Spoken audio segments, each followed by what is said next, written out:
When you are looking about some of the expression about Universal Studios of Art and some other things,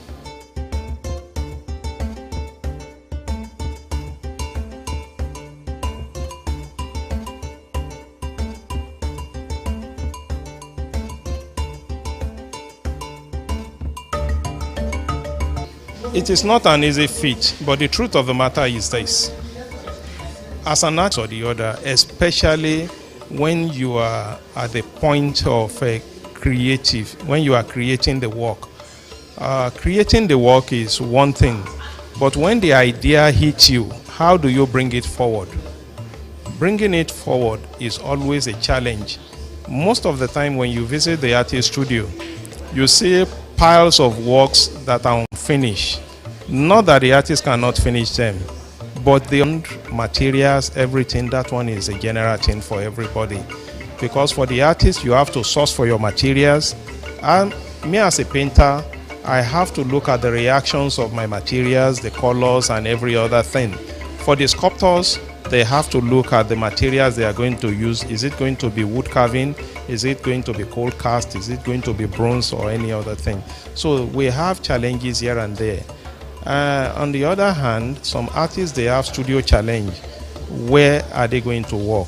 Probably the studio is not big enough. The studio is not conducive enough. For an artist, the challenge is very, very diverse.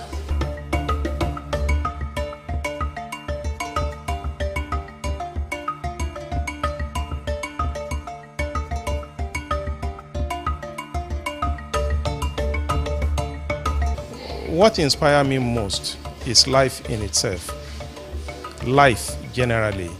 Your day-to-day activities is one of the major things that challenge every artist. Every artist will draw inspiration from what is happening around us, your personal life, your environment, the political situation in the country. Those are the areas that we draw inspiration from.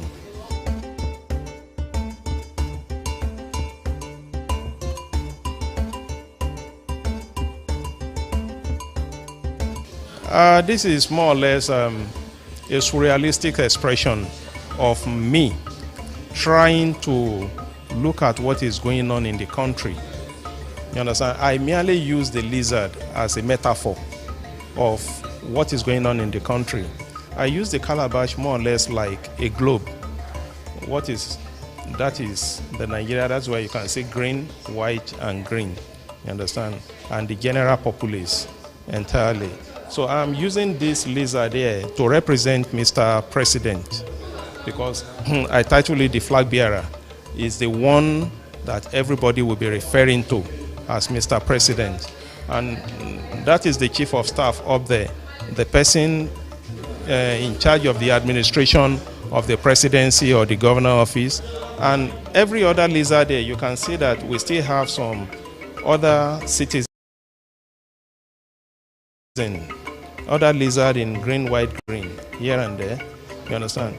And you see other lizard clouded in a flag of other nation. This is Israel, this Germany or so, this is France, this is Brazil, this is Ghana, UK, China, sorry, this is Japan, and that is China.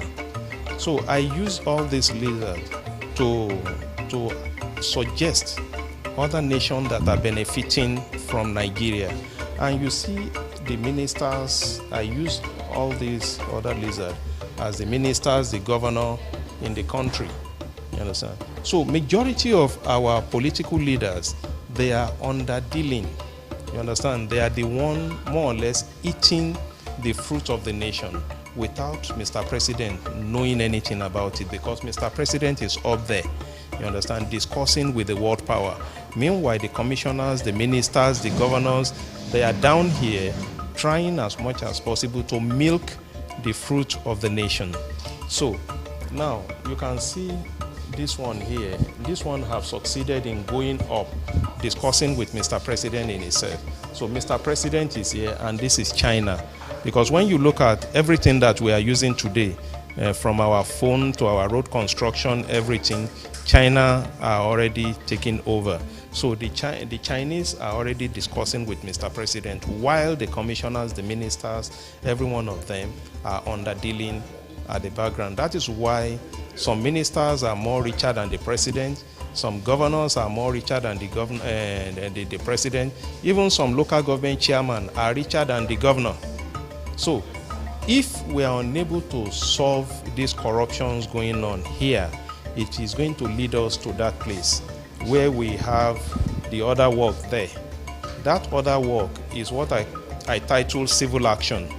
That if you are unable to solve the problem here, the country is likely going to go in flame, whereby we are going to have massive protests.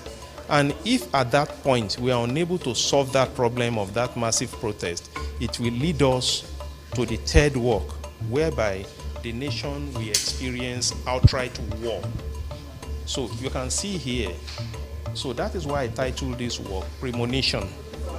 Premonition is that what I am more or less predicting what is likely going to happen if this issue of insecurity, corruption, nepotism, tribalism, if we cannot solve all those problems at this stage, by the time we get here, there is going to be massive unrest in the nation, whereby you see people will come all over. All Nigerians will come from wherever they are, and they are going to have massive protests in Nigeria. So if we are unable to solve that problem here, then we are going to move. That will lead us to the total breakdown of law and order, whereby the country will go in flame. You understand? The country will go in flame, well, whereby we are going to have outright war. As at that time, the issue of negotiation will not be there again. So at this point, if we are unable to still resolve it, then the country will disintegrate. You can see that at this point, the green, white, green is gradually fading off. So we have the fourth one that is suggesting that if at this point we can still not get it right, that the country will break into pieces, whereby everybody will go their different ways. So that is the political angle of this exhibition. So we still have the other aspect that deals with our cultural landscape, our day-to-day activities like the market scene that you can see there. That is our day-to-day activities that is happening around us. So that is the motive of this exhibition, to translate messages to people.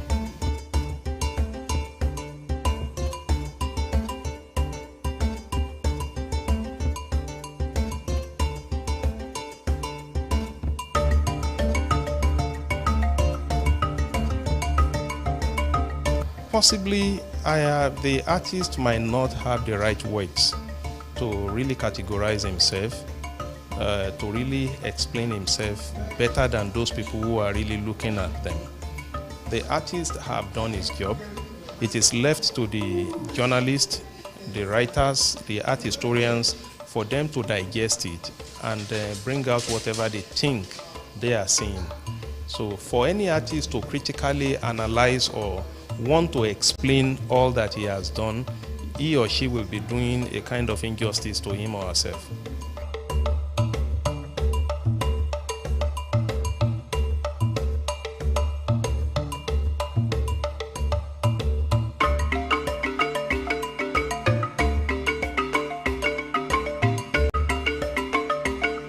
Art is inborn. Though we have some persons that they will go and learn how to draw, but as an artist, once you call yourself an artist, it means it is inborn. So whatsoever you are going to create will come naturally, either in the area of sculpture, painting, graphics, ceramics. It will come naturally. So the reason why the artist will go to school is for artists to be refined.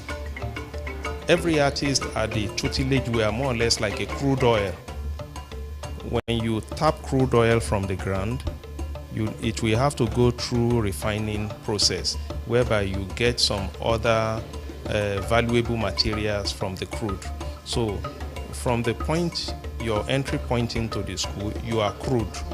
You go through the school for you to be refined. So when you are refined, that is when you either become a painter, a sculptor, a graphic artist, a cinematographer, or any other thing. So at that point, that is when you say that I'm a professional, I'm an artist, I'm a painter. But at the point of when body,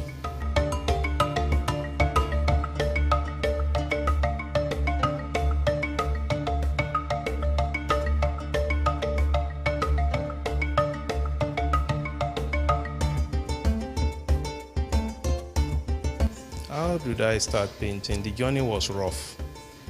It was rough, smooth, bumpy.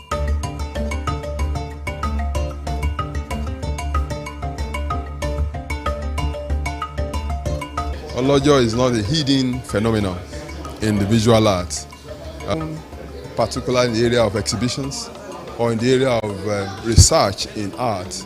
You can always trace it, to some few individuals who are making it work in this climb. So Olojo particularly is not a hidden name in visual art. So he's actually a very famous artist. So we must hear what happens sometimes when he's having a show like this.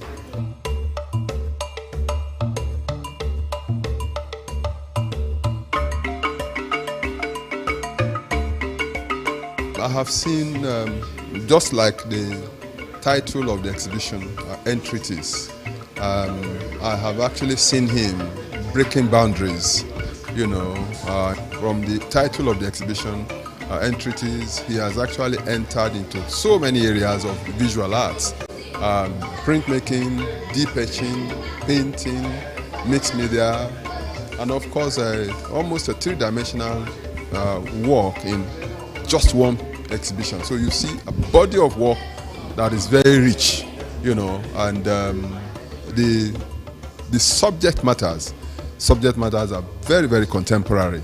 And of course, they're very cultural. There are things that are in this environment, they live with us in the environment, and we take for granted sometimes, but the artist does not take it for granted. And so that is the way this exhibition, conscious of lines, the artist that is conscious of the elements of design, the artist that is conscious of the principle of design. So some of these things are put together, and we can actually see that in this exhibition. As a matter of fact, he is actually well cooked. That's what I'm trying to say.